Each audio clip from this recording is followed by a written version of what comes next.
Bonjour et bienvenue dans ce nouvel épisode du podcast Cœur de Mission. Bouclez vos ceintures, nous partons pour l'Afrique du Sud. À quelques kilomètres de Johannesburg, au cœur d'un township vibrant de vie et de contrastes, se trouve le centre de Little Eden à Edenvale. C'est ici qu'Adèle a passé 1 an en mission auprès de résidents en situation de handicap. Très vite, elle fait face à un défi de taille, la barrière de la langue. Ici, on ne parle pas une, ni deux, mais plus d'une dizaine de dialectes. Comment créer du lien quand les mots manquent ? Un challenge immense qu'Adèle est prête à relever avec détermination. Bonjour, je m'appelle Adèle. Je suis partie en mission en Afrique du Sud, à Johannesburg, à Little Eden. C'est un centre pour personnes en situation de handicap mental et beaucoup physique aussi. Et mon rôle sur le papier, c'était animatrice. Dans les faits, j'étais plus psychomotricienne en gros. Enfin, je faisais de l'animation, mais je faisais aussi le relais avec la kiné, avec le médecin. J'étais un peu en charge du suivi psy et moteur des résidents. J'avais même pas 20 ans quand je suis partie en mission.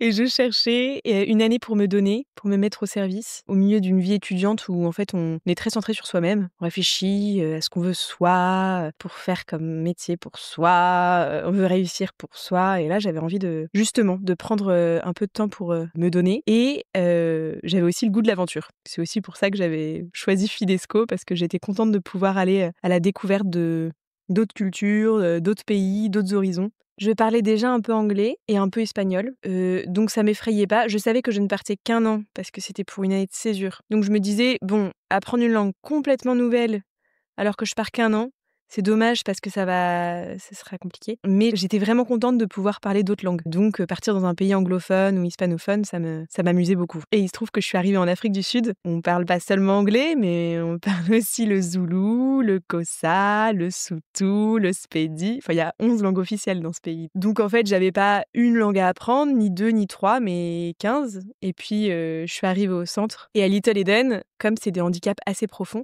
les personnes ont chacune un moyen à elles pour communiquer, un moyen complètement unique à découvrir. Et donc en fait, j'ai passé 1 an à apprendre autant de langues qu'il y avait de résidents pour pouvoir communiquer avec eux. Ça va être très surprenant. J'ai été logée dans une super maison. Non, vraiment, j'arrivais d'un 9 mètres carrés à Paris et je me suis retrouvée dans une vraie maison. On était 4 volontaires. On était choyés par l'association. Donc, on avait une vraie maison avec un jardin. Et alors, c'était très déroutant parce que quand je suis arrivée, moi, je m'étais préparée à la petite case avec le sol en terre battue et une cuvette d'eau. Ben non, pas du tout. J'avais une grande maison, une grande chambre. On avait des jardiniers, une femme de chambre. Alors, En fait, c'était très, très dur à accepter au début. Et puis, petit à petit, ça prend du temps, hein, mais on apprend à comprendre le pays, le fonctionnement du pays. Et j'ai compris aussi que, de fait, si oui, il y a des jardiniers, une femme de chambre, etc., c'est surtout par solidarité et pour permettre de donner du boulot au plus de monde possible par l'association.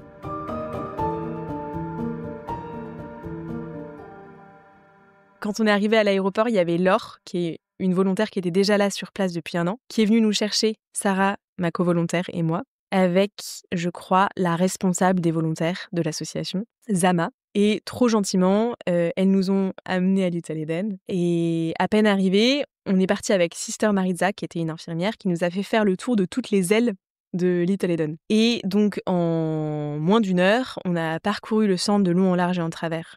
J'étais complètement perdue, en passant dans un dédale de salles où il y avait des enfilades et des enfilades de fauteuils roulants avec des résidents qui étaient tous morts de rire. En fait, ce que je voyais, c'était des énormes sourires et des fauteuils roulants. Et donc, c'était vraiment très particulier, très déroutant. Une arrivée à la fois un peu flippante et en même temps une belle découverte de tous ces sourires au milieu de ces fauteuils roulants, un peu de briques et de broc qui tenaient pas très bien. Et puis ce sentiment où tu te dis, voilà, c'est ma place pour 1 an. Qui était à la fois, ça faisait un peu peur et en même temps un grand enthousiasme, quoi. Un peu challengeant. Donc la mission, on arrivait à 7h30 le matin et on repartait vers 17h le soir. Donc on avait à peine quelques heures sur place et ça suffisait jamais. Et en même temps, on n'avait pas non plus un rôle indispensable, dans le sens où c'était pas nous qui étions chargés des soins quotidiens, de soigner les résidents, nourrir les résidents. Ça, il y avait vraiment un personnel pour ça. Nous, notre rôle, c'était d'être une présence aimante et gratuite. Et c'était pas du tout évident à accepter parce qu'il y avait beaucoup de besoins en termes médicaux. Mais nous, on avait vraiment ce rôle-là d'être une présence en plus pour eux, vraiment gratuite. Et du coup, nos journées étaient à la fois vraiment remplies et à la fois très simples. Je me suis retrouvée à passer des heures à faire de la pâte à modeler, un puzzle ou rien que rigoler avec un des résidents. Juste parce que, en fait, c'était mon rôle, c'était pas forcément de faire, mais d'apprendre à rencontrer ces personnes-là si différentes qu'il n'y avait pas forcément de personnes qui puissent les comprendre.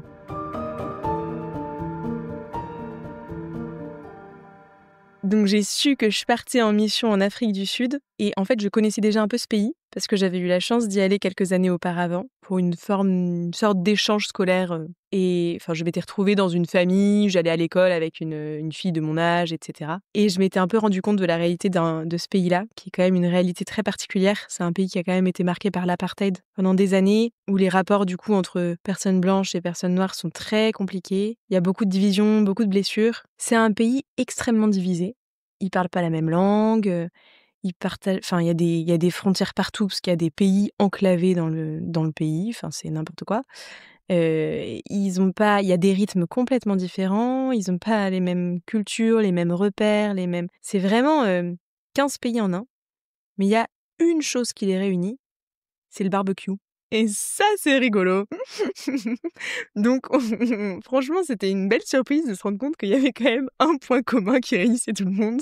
Je pense qu'en fait, le plus grand acte missionnaire qu'on ait fait, c'était d'organiser des barbecues quasiment tous les week-ends dans notre jardin, en invitant nos collègues, nos amis, nos responsables. Ils ont de la bonne viande, c'est synonyme de fête, un barbecue. C'est familial, ils sont très famille quand même, globalement à peu près tous, toutes les cultures. Un moment festif, un moment de détente, un moment familial, chaleureux. Et c'est un pays assez insécure, donc en fait, on peut pas se promener comme on veut, où on veut. Alors moi, je m'imaginais dans mon petit village, je sais pas, j'avais été un peu idéalisé le truc où je ferais ma vie, toujours dehors, à jouer avec des enfants. Bah non, en fait, pas du tout. Là, j'étais dans une maison qui était protégée, il y avait une alarme, on devait sortir en voiture, enfin, c'était pas du tout évident. Et donc, quand on m'a annoncé l'Afrique du Sud, comme je connaissais un peu la réalité du pays, tout le mythe s'effondrait. Et en plus, j'avais eu le malheur d'avoir le nom de l'association et j'étais allée sur leur site internet, parce qu'ils avaient un site internet. Et franchement, leur site était pas...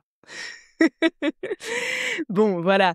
Et du coup, bah, vraiment, rien n'allait. Et donc, je m'étais dit, «Oh, vraiment, je suis prête à tout, n'importe quelle mission, je dirais oui, je serais ravie». Bah, pas du tout. Vraiment, il a fallu faire un énorme travail pour que j'arrive à accepter ma mission. Bon, en fait, j'ai trop aimé ma mission, hein.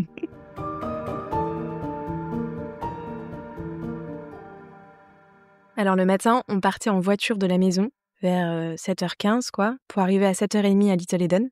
Moi, je descendais dans l'aile dont j'étais responsable. On était 4 volontaires et chaque volontaire a été responsable d'une aile, en gros. Et moi, j'étais dans une aile qui s'appelait Boitou-Mélo. Ça veut dire la joie. Donc, j'arrivais dans l'aile de la joie et en fait, elle portait bien son nom. Parce que quand j'arrivais, mais c'était à la fois la cour des miracles et à la fois vraiment l'endroit le plus joyeux que j'ai jamais vu, quoi. Donc j'arrivais chaque matin, ça sentait un mélange de... Bon, je décris même pas, mais tout le monde se marrait. Et donc, la première chose que je faisais, je disais bonjour à chacun des résidents. Il y en avait 25 à peu près dans l'aile où j'étais, plus les collègues aides-soignants qui étaient là depuis déjà quelques heures, qui avaient levé les résidents, nourri les résidents, qui s'apprêtaient à baigner les résidents, qui faisaient un travail incroyable. Et donc, j'arrivais, je disais bonjour, je m'assurais que chaque résident allait bien. Je vérifiais dans le carnet de la nuit ce qui s'était passé. C'était à moi de faire remonter s'il y avait eu des choses qui s'étaient passées. Et ensuite, je commençais mon petit programme. Alors, c'était moi qui avais un peu inventé mon programme parce que j'étais vraiment libre comme l'air de faire ce que je voulais. Donc, j'avais créé au fur et à mesure des mois un petit groupe. Il y avait une matinée où je faisais un groupe sport. Alors, je prenais quelques résidents qui étaient un peu plus capables de bouger que les autres. Et j'organisais des ateliers sportifs. Bon, alors, c'est un bien grand mot, hein, mais des jeux de ballon, des choses comme ça.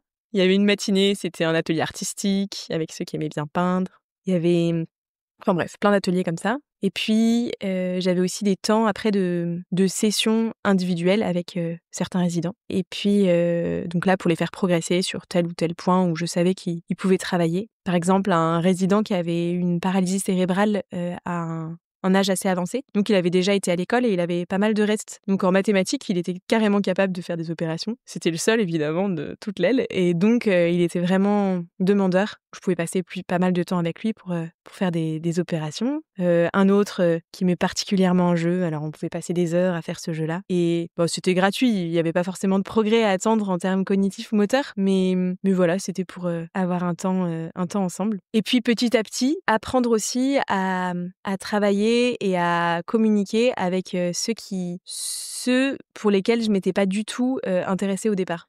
En gros, il y avait beaucoup de résidents qui avaient beaucoup de mal à communiquer, même qui communiquaient pas du tout, voire même qui ne regardaient même pas du tout. Et en fait, les plus grandes pépites de la mission, c'était pas tant d'essayer de faire progresser les résidents en termes cognitifs ou moteurs, parce que en plus j'étais dans une aile avec des résidents d'un certain âge, voire des petits papis, donc j'espérais pas grand-chose, quoi. Je savais bien que globalement il y aurait pas d'énormes progrès au cours de ma mission et que fallait pas s'attendre à des succès spectaculaires.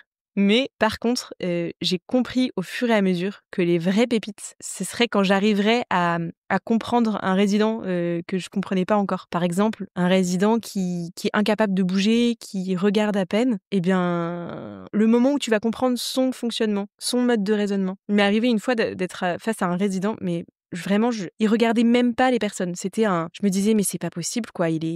J'arrivais même pas, je lui disais bonjour le matin, mais c'est tout. Après, je l'ignorais complètement parce que je savais pas quoi en faire, quoi. Il était là, il bougeait pas, il regardait à peine dans le vague. Et un jour, avec la kiné, on était en train de parler, d'observer un résident et son fauteuil. Il y a une musique qui passe à la radio. Il y a toujours de la musique, globalement. C'est l'Afrique du Sud, il y a toujours de la musique. Et là, il y a une musique qui passe et on voit sa tête bouger au rythme de la musique. Ça peut paraître tout bête, mais c'était une joie immense. Parce qu'en fait, j'avais compris qu'il y avait quelque chose. Il y avait quelque chose qui se passait, quoi. Et c'était hyper précieux pour moi. De la même manière, comprendre petit à petit, jour après jour, les langages des uns et des autres, c'était magique. Par exemple, il y avait un des résidents qui ne pouvait bouger que son coude. Et alors, quand t'avais compris que si tu mettais un tambourin sous son coude, il te faisait un concert pendant une demi-heure, c'était génial. C'était hyper dur, non pas tant avec les résidents qu'avec les collègues. Parce que mes collègues, pour le coup, aides-soignants, parlaient anglais avec moi, mais ils switchaient tout le temps d'une langue à l'autre. Donc,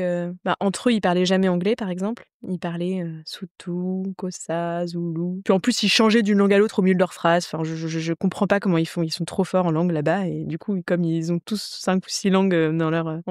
ils parlent tous 5 ou 6 langues. Donc en fait, ils passent d'une langue à l'autre au milieu de... Enfin bref, c'était impossible à suivre. Quand bien même t'essayes d'apprendre 3 mots de Soutou, de Zoulou, ça marche pas. Et donc c'était ça qui était frustrant, c'était de pas pouvoir communiquer avec eux, de pas pouvoir suivre ce qui se passait entre les collègues quand on était au temps des repas ou au temps de la sieste par exemple. C'était très frustrant. On se sentait donc se faire accepter de ses collègues était dur et ça a pris un certain temps. Et en même temps, avec les résidents, c'était moins difficile. C'était plus un challenge qu'une souffrance ou qu'une difficulté au sein de ma mission. C'était vraiment le challenge du quotidien de, par exemple, une résidente sourde, d'essayer de lui enseigner quelques rudiments de langage des signes pour qu'elle puisse plus facilement s'exprimer. Ce qui était donc difficile, comme je disais tout à l'heure, c'est que les collègues, on mettait du temps à se faire vraiment accepter. Il y avait tout un temps d'adaptation où il fallait un peu faire ses preuves. Il y a quand même une collègue qui a mis 3 mois avant de m'adresser la parole. C'était un peu rude. Et donc, fallait vraiment... en plus, j'avais 20 ans, ils avaient le double de mon âge. Ils me voyaient arriver d'un drôle d'œil en se disant oulala, qu'est-ce qu'elle va nous demander de faire? Et en fait, moi, j'avais tout à apprendre et plus je leur posais des questions, plus je leur montrais que j'avais besoin d'eux parce que, en fait, j'y connaissais rien et que eux savaient beaucoup mieux que moi. Mieux ça passait. Et donc, petit à petit, on a tissé des liens de plus en plus forts. Et un jour, ils nous ont invités à aller avec eux à un genre d'aqualand. Genre l'aqualand local. Je sais plus comment ça s'appelait, ce truc-là. Mais on s'est retrouvés avec tous nos collègues dans les toboggans d'Aqualand toute la journée. Vraiment, pour eux, c'était la sortie de l'année. Et nous, mais je pense qu'on serait jamais allés dans cet endroit-là sinon. mais le fait d'être invité, d'être au milieu d'eux, et que pour eux, c'était tout naturel qu'on soit au milieu d'eux, et qu'on n'était pas différents, et qu'ils n'étaient pas à prendre 15 000 photos avec nous parce qu'on était blanches. En fait, c'était génial. On se sentait vraiment acceptés et amis. Et voilà, on avait vraiment des relations... on avait vraiment réussi à tisser des liens plus profond que simplement la blanche qui débarque ou la collègue nouvelle qui sait pas faire grand-chose.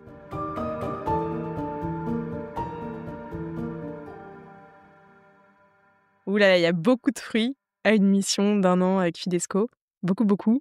Le premier, c'est savoir se mettre à l'écoute, d'une écoute différente, d'une langue qu'on connaît pas, de milliers de langues qu'on connaît pas et savoir vraiment accepter les personnes, telles qu'elles sont, gratuitement. Apprendre à relativiser un peu le temps aussi.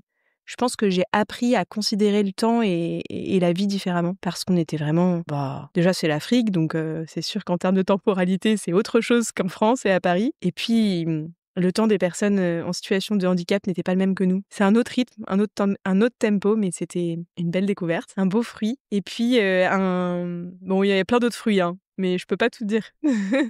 Un conseil pour les volontaires, faire confiance.